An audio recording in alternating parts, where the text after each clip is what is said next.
എല്ലാവർക്കും നമസ്കാരം. വീഡിയോയിലേക്ക് കടക്കും മുമ്പ് ചില കാര്യങ്ങൾ നിങ്ങളുടെ ശ്രദ്ധയിൽ കൊണ്ടുവരാൻ ആഗ്രഹിക്കുകയാണ്. ഹിന്ദുമതത്തിൽ നിന്നും വളരെ ആളുകൾ മറ്റു മതങ്ങളിലേക്ക് ചേക്കേറുന്നത് നിങ്ങൾ അറിയുന്നുണ്ടോ? എന്താണ് ഇതിന് കാരണമെന്ന് എപ്പോഴെങ്കിലും ചിന്തിച്ചിട്ടുണ്ടോ? ഇത്രയേറെ കൊട്ടിഘോഷിക്കപ്പെട്ട സാംസ്കാരിക പാരമ്പര്യമുള്ള സനാതന ധർമ്മത്തിൽ അടിയുറച്ച് വിശ്വസിക്കുന്ന ഒരു മതം അവഗണിക്കപ്പെടുന്നത് എന്തുകൊണ്ടാണ്? ഒരു മതത്തെ നിലനിർത്തുന്നത് പുരാണങ്ങളും വേദങ്ങളും വിശ്വാസങ്ങളും ആചാരങ്ങളും ഒക്കെയാണ്. ഇവയൊക്കെ വേണ്ടുവോളമുള്ള ഹിന്ദുമതത്തിനാണ് ഈ ശോച്യാവസ്ഥ സംഭവിച്ചുകൊണ്ടിരിക്കുന്നത്. നമ്മുടെ സമൂഹത്തിൽ വിശ്വാസികളും അവിശ്വാസികളും അന്ധവിശ്വാസികളുമുണ്ട്. അവിശ്വാസികളെ നമുക്ക് വെറുതെ വിടാം. അത് നല്ല ചിന്തയില്ലാത്ത അല്ലെങ്കിൽ ചിന്തിക്കാൻ താല്പര്യമില്ലാത്ത ഒരു വിഭാഗമാണ്. എന്തു വന്നാലും അവർക്ക് ഒന്നും പറയാനില്ല. അന്ധവിശ്വാസികൾ യാഥാസ്ഥിതികരാണ്. കാര്യകാരണങ്ങൾ ഒന്നും അറിയാതെ പരമ്പരാഗതമായി പറഞ്ഞു കേട്ട കാര്യങ്ങൾ കണ്ണടച്ച് വിശ്വസിച്ച് മുന്നോട്ട് പോകുന്നവരാണ് ഇവർ. ഇവർക്കും ചിന്തയില്ല, വിശേഷ ബുദ്ധിയില്ല. എന്നാൽ വിശ്വാസികൾ അങ്ങനെയല്ല. അവർക്ക് വിശ്വസിക്കണമെങ്കിൽ കാര്യകാരണ ബന്ധം വേണം. സംശയങ്ങൾ ദൂരീകരിക്കപ്പെടണം. വളർന്നു വരുന്ന കുട്ടികൾ കേൾക്കുന്ന കഥകളിലെ സംശയങ്ങൾ നമ്മോട് ചോദിക്കും. ഞാൻ കോളേജിൽ വളരെ കാലം മലയാള അധ്യാപകനായിരുന്നിട്ട് വിരമിച്ച ആളാണ്. എൻ്റെ അച്ഛനും മലയാള അധ്യാപകനായിരുന്നു. ചെറുപ്പത്തിൽ കേട്ട ഒരു കഥയെപ്പറ്റി ഞാൻ അച്ഛനോട് ഒരിക്കൽ സംശയം ചോദിച്ചു. കൃഷ്ണൻ എന്തിനാണ് കുളിച്ചുകൊണ്ട് നിന്ന സ്ത്രീകളുടെ വസ്ത്രം അപഹരിച്ചത്? അത് ശരിയാണോ? അതിന് അച്ഛൻ നൽകിയ മറുപടി എനിക്ക് തൃപ്തികരമായി തോന്നിയില്ല. ഭഗവാന് അങ്ങനെ ചില കുസൃതികളൊക്കെ ഉണ്ടായിരുന്നു എന്നായിരുന്നു അദ്ദേഹത്തിൻ്റെ മറുപടി. ആദർശ പുരുഷനായ കൃഷ്ണൻ ചെയ്ത കാര്യങ്ങൾ മനുഷ്യൻ ചെയ്യുമ്പോൾ കുറ്റമായി മാറും. അതെങ്ങനെ? കൊച്ചുകുട്ടിയായ എൻ്റെ മനസ്സിൽ ചിന്തകൾ മുളച്ചത് അങ്ങനെയാണ്. ഇന്നെനിക്ക് അതൊക്കെ എന്താണെന്നറിയാം. പക്ഷേ ഇപ്രകാരമുള്ള തെറ്റായ മറുപടികളാണ് പുതിയ തലമുറയെ വഴിതെറ്റിക്കുന്നത്. എന്നെപ്പോലെ ഇത്തരം സംശയങ്ങളിൽ വീർപ്പുമുട്ടുന്ന ഹിന്ദുമതത്തെ അകമഴിഞ്ഞ് സ്നേഹിക്കുന്ന നിരവധി ആളുകളുണ്ട്. ഈ അവസരം മറ്റു മതക്കാർ ചൂഷണം ചെയ്യും. അവർ ചോദിക്കും, നിങ്ങൾക്ക് 33 കോടി ദൈവങ്ങളില്ലേ? അവരെല്ലാം അറിയാമോ? ഇവരിൽ ആരെ ആണ് നിങ്ങൾ പ്രാർത്ഥിക്കുന്നത്? നിങ്ങൾ കല്ലിനെയല്ലേ ആരാധിക്കുന്നത്?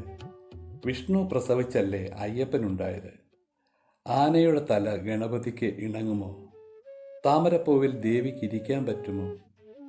ശിവന്റെ ലിംഗമല്ലേ നിങ്ങൾ പൂജിക്കുന്നത്? പാമ്പിന്റെ പുറത്ത് വിഷ്ണുവിന് കിടക്കാൻ പറ്റുമോ? ഇത്തരം ചോദ്യങ്ങൾക്ക് മറുപടി പറയാനാവാതെ പുതിയ തലമുറ ശ്വാസം മുട്ടുകയാണ്. അവർക്ക് ധൈര്യമായി മറുപടി പറയാൻ യുക്തിസഹമായ കാര്യങ്ങൾ വേണം. മേൽപ്പറഞ്ഞ ടോപ്പിക്കുകളിൽ ചിലതിന് യൂട്യൂബിലൂടെ ഞാൻ മറുപടി പറഞ്ഞു കഴിഞ്ഞു. അവ ദയവായി കാണാൻ ശ്രമിക്കുക. പുതിയ തലമുറയെ സഹായിക്കാൻ വേണ്ടിയാണ് ഞാൻ ഋഷി നികുഞ്ചം എന്നൊരു ചാനൽ ആരംഭിച്ചത്. ഒപ്പം അതിലൂടെ ജ്യോതിഷം കൊണ്ട് ആശ്വാസം പകരാനും ശ്രമിക്കുന്നുണ്ട്. എൻ്റെ ചാനൽ സതുദ്ദേശപരമാണ്. വഴിതെറ്റിക്കാനല്ല, വഴി നയിക്കാനാണ് ഞാൻ ശ്രമിക്കുന്നത്. മനീഷയുള്ളവനാണ് മനുഷ്യൻ. ചിന്തിക്കണം, അതിനാണ് ബുദ്ധി. ചിന്തിക്കാതെ വെറും ജന്തുവായി മരിച്ചിട്ട് എന്ത് കാര്യം? ഋഷികൾ നന്മകൾ പറഞ്ഞു തന്നു, ചിന്തിക്കാനുള്ള കഥകൾ തന്നു. അവരുടെ മനസ്സുകളിലൂടെ നമ്മൾ സഞ്ചരിക്കണം, സത്യം കണ്ടെത്തണം. ബാഹ്യമായ അർത്ഥത്തിനപ്പുറം ആന്തരികമായ അർത്ഥമുണ്ട് എന്നറിയണം. മനസ്സ് തെളിഞ്ഞ ഒരു സമൂഹത്തെ ഉയർത്തിക്കൊണ്ടുവരാനാണ് എൻ്റെ ശ്രമം. സുമനസ്സുകൾക്ക് സ്വാഗതം. നിങ്ങൾ സബ്സ്ക്രൈബ് ചെയ്യുകയും ഷെയർ ചെയ്യുകയും ലൈക്ക് ചെയ്യുകയും ചെയ്യുമ്പോഴാണ് അഗ്നി പോലെയുള്ള ആശയങ്ങൾ സമൂഹത്തിലേക്ക് എത്തുകയുള്ളൂ. സമൂഹത്തിൻ്റെ ചിന്തയെ ത്വരിതപ്പെടുത്താൻ ഇതേ മാർഗമുള്ളൂ. കാര്യകാരണങ്ങൾ അറിയുന്ന ബോധമുള്ള പൊതുസമൂഹം ഭക്തിയുടെ യഥാർത്ഥ മാധുര്യം നുണയുക തന്നെ ചെയ്യും. ഹിന്ദുമതത്തിൻ്റെ ശോച്യാവസ്ഥ മാറണം. പുതിയ തലമുറ അഭിമാനത്തോടെ ജീവിക്കണം. ഹിന്ദുമതം കൊണ്ട് ഉപജീവനം നടത്തുന്നവർ അല്പലാഭത്തിനു വേണ്ടി സമൂഹത്തെ അധപ്പതനത്തിലേക്ക് തള്ളിയിടരുത്. വീഡിയോകളുടെ താഴെ അവിശ്വാസികളും അന്ധവിശ്വാസികളും വന്ന് ദയവായി കമൻ്റ് ഇടരുത്. ചിന്തിക്കുന്നവരുടെ ആശാസ്യമായ കമൻറ്റുകളെ സ്വാഗതം ചെയ്യുന്നു. വിഘ്നേശ്വരായ നമ എന്ന് ജപിക്കരുത് എന്ന വീഡിയോ സ്വാഗതം ചെയ്തവർക്ക് നന്ദി.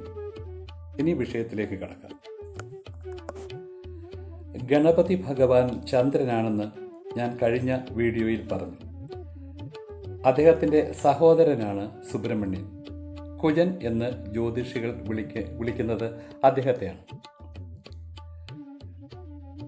ഒരിക്കൽ നാരദ മുനി ഒരു മാമ്പഴം ശിവനും പാർവതിക്കും ദാനം ചെയ്തു. ശിവനും പാർവതിയും മക്കളായ ഗണപതിയെയും സുബ്രഹ്മണ്യനെയും അടുത്ത് വിളിച്ചിട്ട് ആദ്യം ലോകം ചുറ്റി വരുന്ന ആളിന് മാമ്പഴം നൽകുമെന്ന് പറഞ്ഞു. അത് കേട്ട് സുബ്രഹ്മണ്യം ലോകം ചുറ്റാനായി മയിലിൻ്റെ പുറത്ത് കയറി യാത്രയായി. ഗണപതിയാകട്ടെ അച്ഛനമ്മമാരെ വലം വെച്ച് മാമ്പഴം നേടി. ഈ കഥ അറിയാത്ത ഒരു മലയാളിയും ഉണ്ടാവില്ല എന്നറിയാം. ഇത് ജ്യോതിഷം പഠിപ്പിക്കാൻ ഋഷികൾ പണ്ടുണ്ടാക്കിയ കഥയാണ്. അതേപ്രകാരമാണെന്ന് അടുത്ത വീഡിയോയിൽ പറയാം. ജ്യോതിഷന്മാർ കുജദോഷത്തിന് പരിഹാരം പറയുമ്പോൾ സുബ്രഹ്മണ്യ പൂജയാണ് നിർദ്ദേശിക്കാറുള്ളത്. സുബ്രഹ്മണ്യൻ കുജൻ അല്ലെങ്കിൽ ചൊവ്വാഗ്രഹമാണ്. കുജന്റെ മന്ത്രത്തിൽ അദ്ദേഹത്തെ ശക്തിധരൻ എന്നും കുമാരൻ എന്നും ഒക്കെ വിളിക്കുന്നുണ്ട്. ശക്തിവേൽ ധരിക്കുന്നവനാണ് സുബ്രഹ്മണ്യൻ.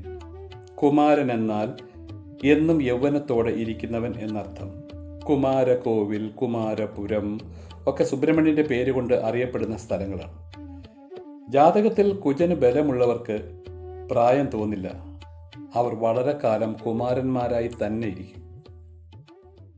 പിന്നെ കഥയിൽ സുബ്രഹ്മണ്യൻ ലോകം ചുറ്റി വന്നപ്പോഴേക്കും ഗണപതി മാമ്പഴം കൈക്കലാക്കിയിരുന്നു ഇല്ലേ? കുജൻ സൗരയൂഥം ചുറ്റി വരാൻ 548 ദിവസമെടുത്തു. എന്നാൽ 27 ദിവസം കൊണ്ട് ഗണപതി അച്ഛനമ്മമാരെ ചുറ്റി. ചന്ദ്രന്റെ ലോകം അതാണ്.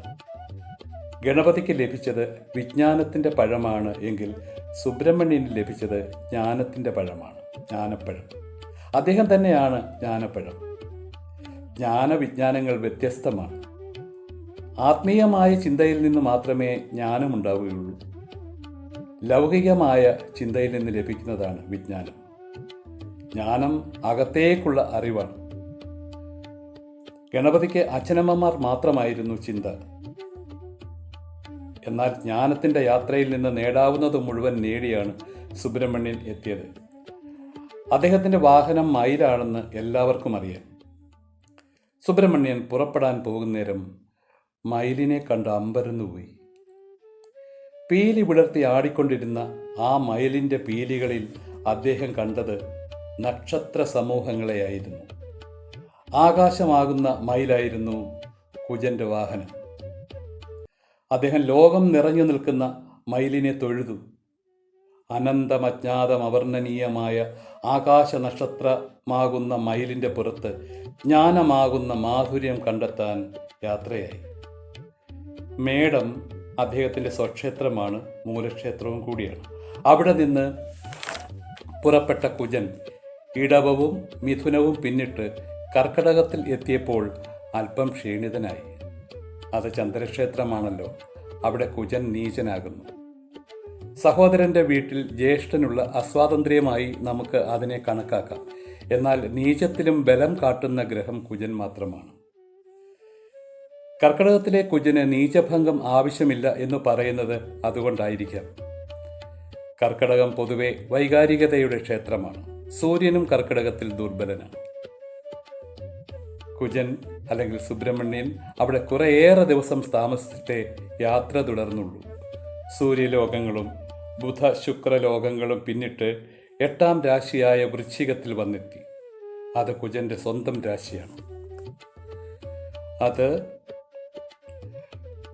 സ്വന്തം രാശിയാണ്. നിഗൂഢതകളുടെ, രഹസ്യങ്ങളുടെ അനന്തമായ ലോകമാണ്. സങ്കീർണമായ നക്ഷത്ര ശൃംഖലകളുടെ കലവറ. അവിടെയാണ് ജ്യോതിഷത്തിൻ്റെ മായാപ്രപഞ്ചങ്ങൾ കുജൻ ദർശിച്ചത്. അവിടെയാണ് നക്ഷത്രങ്ങളുടെ കാവടിയാട്ടം സുബ്രഹ്മണ്യൻ കാണുന്നത്. ചലിക്കുന്ന പ്രപഞ്ചം, നൃത്തം ചെയ്യുന്ന ഭൂലോകം, അഗ്നിയിൽ വിരിയുന്ന നക്ഷത്രങ്ങൾ, കനൽ ചൊരിയുന്ന പ്രപഞ്ച രഹസ്യങ്ങളിലൂടെ സുബ്രഹ്മണ്യൻ നടന്നു നീങ്ങി. മനസ്സിൽ അച്ഛനെ ഓർത്തു. ഹരഹരോഹര. പാൽക്കാവടി, അഗ്നിക്കാവടി, കളഭക്കാവടി മുതലായവ അദ്ദേഹം കണ്ടു. കണ്ണുകളിൽ വിസ്മയം നിറഞ്ഞു. അകത്തേക്കുള്ള അറിവായിരുന്നു എല്ലാം. അവിടെ കുറച്ചു കാലം കൂടുതൽ താമസിച്ചു പഠിച്ചു. ധനുക്ഷേത്രത്തിലെ ഗുരുവിനെ കണ്ട് അനുഗ്രഹം വാങ്ങി മകരത്തിലെത്തുമ്പോൾ ജ്ഞാനം പൂർണ്ണമായി. കുജൻ മകരത്തിൽ ഉച്ചനത്രേ.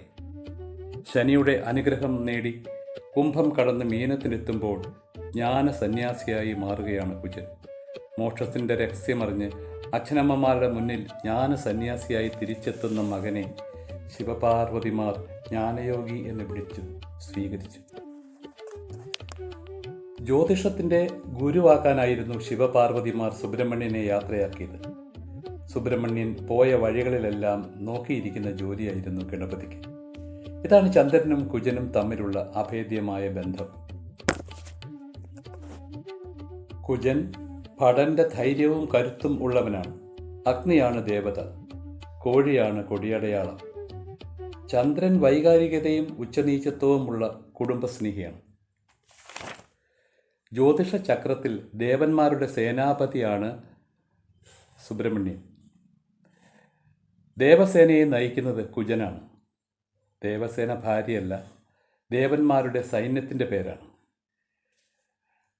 കുജൻ ഭടനാണ്, ധൈര്യമുള്ളവനാണ്, ചങ്കുറപ്പുള്ളവനാണ്, ആരെയും കൂസാത്തവനാണ്. യുദ്ധത്തിലൂടെ എല്ലാം നേടേണ്ടവനാണ്. വീഡിയോ ഇഷ്ടമായാൽ സബ്സ്ക്രൈബ് ചെയ്യുക, ലൈക്ക് ചെയ്യുക, ഷെയർ ചെയ്യുക. നന്ദി, നമസ്കാരം.